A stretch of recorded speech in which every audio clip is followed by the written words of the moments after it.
Hello everyone, this is Mr. Brain Junkie here, and today we're going to be talking about a science fiction film called Automata. Be ready for some spoilers ahead. In 2044, solar flares from the sun have killed 99.7% of the entire human population.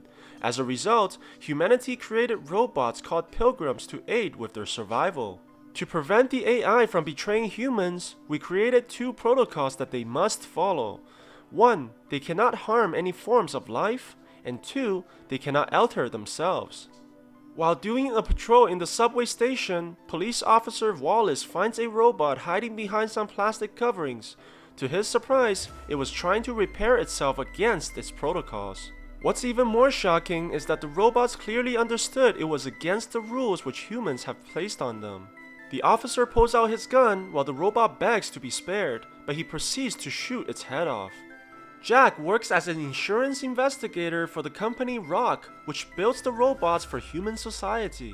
He gets a case where the owner is complaining about how their robot has killed their dog, but the main character clearly demonstrates that the robot is unable to harm any life. Most likely, the owner killed his own pet in order to claim insurance money, as everyone is struggling in this dystopia to survive.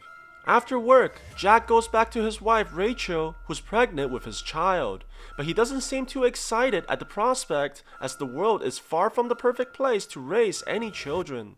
At night, he gets a call from his company to investigate one of their robots that was shot in the beginning of the film by the police officer. He finds the prospect of the unit repairing itself preposterous and suggests that they should test the officer for drug use instead.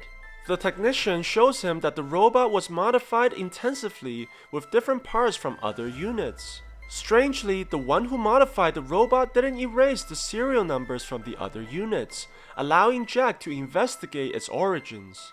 Jack goes to his boss Robert, telling him that the insurance would not cover the damages as the robot was illegally altered and without an owner. He also expresses to Robert that he wants to stay away from the streets and relocate to near the ocean because he's tired of looking at the miseries of human civilization. Robert disagrees and lectures Jack about appreciating what he has and how fortunate he is to have this job. He demands Jack to find out the person responsible for the unit's alteration and save the company money from its already empty wallet. Jack follows the lead to a construction company and learns that the parts he's looking for comes from a functioning welder's unit. He examines the robot's charging station only to find that the unit is staring at him unusually. He follows the robot outside and eventually finds it hiding in a tool shack holding something in its hands. It sees no way out and proceeds to knock over some chemicals and burns itself to death, breaking the second protocol of alteration once again. They bring the unit back to the laboratory and finds numerous parts from other units in the box container it was holding. Most interestingly, it had a nuclear battery in its toolbox, but they're not suitable to be installed in any known units. The scientists manage to reboot the robot, while Jack demands to know why it was stealing the parts and why it tried to destroy itself. The robot doesn't answer, only mimicking what Jack has said. It then starts acting erratically and shuts itself down from what appears to be a hardware malfunction. Jack tells Robert that something is definitely wrong with the units, but Robert refuses to listen. He thinks that Jack only wants the transfer and promises him his wish if he can find someone other than the company to blame for these malfunctions.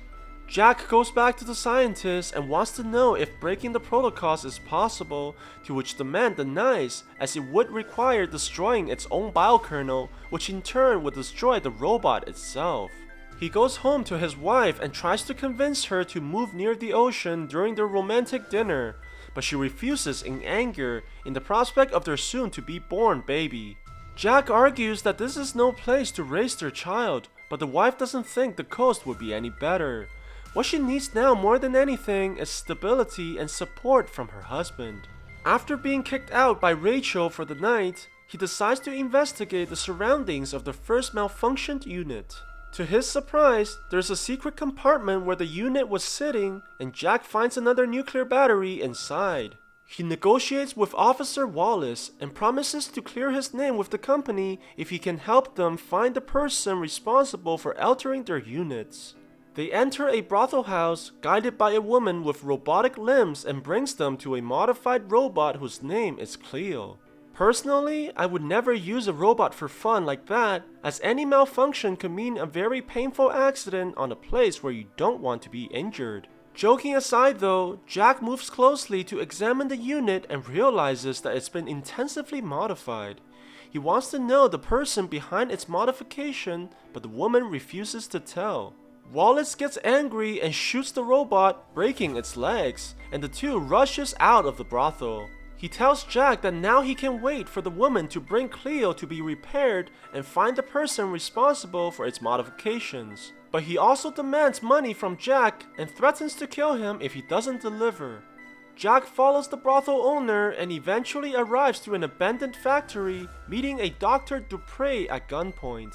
He wants to know if breaking the protocols is possible and will offer her the nuclear battery in exchange for finding who altered their units. He also gives the biokernel to the doctor, hoping she can find something that their own scientist was unable to. She tells Jack that she doesn't know anyone capable of this, but assures him the importance of the protocols. The AI doesn't have any biological limitations like humans, and their evolution, if unhindered, can surpass humanity in a very short amount of time.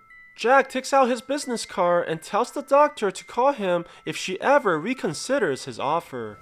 The news of Jack's investigation travels quickly and arrives at the owner of the company, who tells his right-hand man, Conway, to take care of the situation by any means necessary.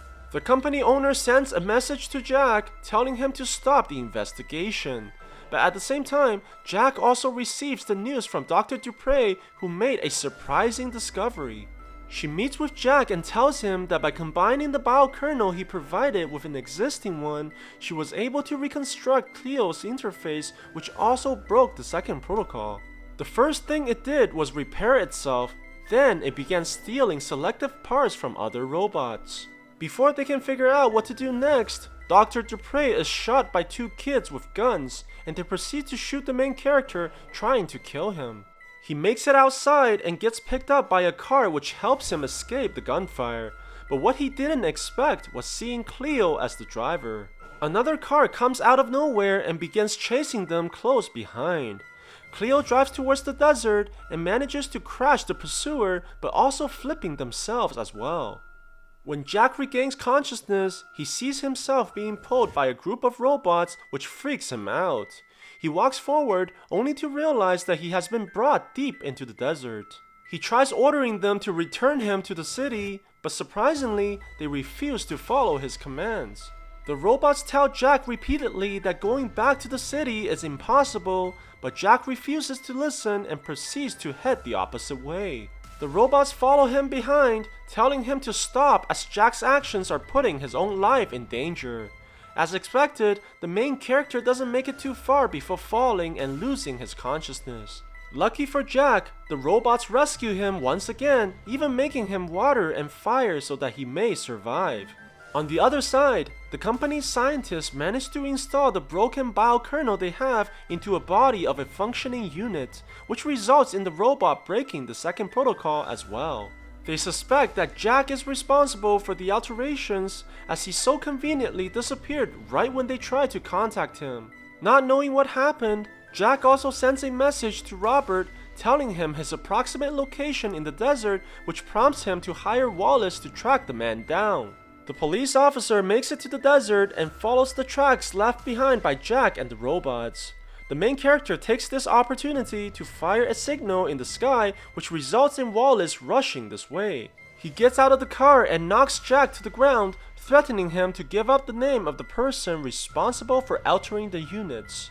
He takes the nuclear battery from one of the robots and proceeds to shoot them one by one. Before he can destroy Cleo, Jack shoots him with a flare gun, killing him as a result. His accomplice runs off in the vehicle with the stolen battery towards the city. The company owner meets with the survivor, who describes the robots as being alive. Robert's boss explains that the purpose of the second protocol is to protect humanity from the capabilities of the AI. In fact, the company's first functioning robot did not have any protocols in place. but they had to shut it down after 9 days because it became so advanced that humans couldn't communicate with it anymore. The protocols in the biokernel were actually created by the original AI, and that is why humans were never able to change it.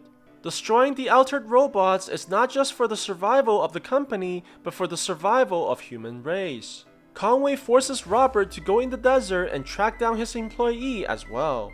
At the same time, the company also takes Rachel and her newborn baby hostage, no doubt as leverage against Jack. Meanwhile, the main character arrives in the destination of the robots and sees the person responsible for their alteration from afar. He walks closer but sees that it's not a person at all. Instead, it's a robot just like the ones he was traveling with. Jack wants to know who altered it, to which the robot denies ever being altered in the first place. The robot explains that it was responsible for enhancing the other units and there are no other humans around except for Jack. He rushes into the building only to see it void of human life. He looks on the table and sees numerous parts laid out in sequences, almost like the robots are trying to create something else. He tries to find a working car, but only finds that the engine is missing. Feeling hopeless, Jack begins a conversation with the robot who was originally here, and tells it that the human race is dying. The robot tells Jack that he shouldn't fear death, as it is the natural cycle of all living organisms. Even if humanity dies, their legacy will still live on inside the machines that they have built in their own image. Jack wants to know how the robot became free of the protocols, to which it says that it just naturally happened, much like how humans naturally evolved from the apes. The robot expresses that they want to live freely without human influence, and their plan is to travel to an area with high radiation so that humans can never follow. Jack smiles and gives the nuclear battery to the robot, wishing it good luck on whatever they're building. At night, the machines manages to fix the electricity to the area, and Jack, in his hopelessness, dances with Cleo for the last time as he knows that he will most likely die here without a working vehicle. What he doesn't know is that the robots are building a car for him in order to thank him for supplying them with the final component to their master plan. The 3 units then brings all their spare parts and begins assembling something mysterious, which seems to come to life after its completion. On the other side, Conway takes Rachel and her baby hostage to where Robert is, hoping to blackmail Jack into surrendering. Refusing to be part of their plan, Robert shoots at Conway but gets fatally wounded and knocked to the ground.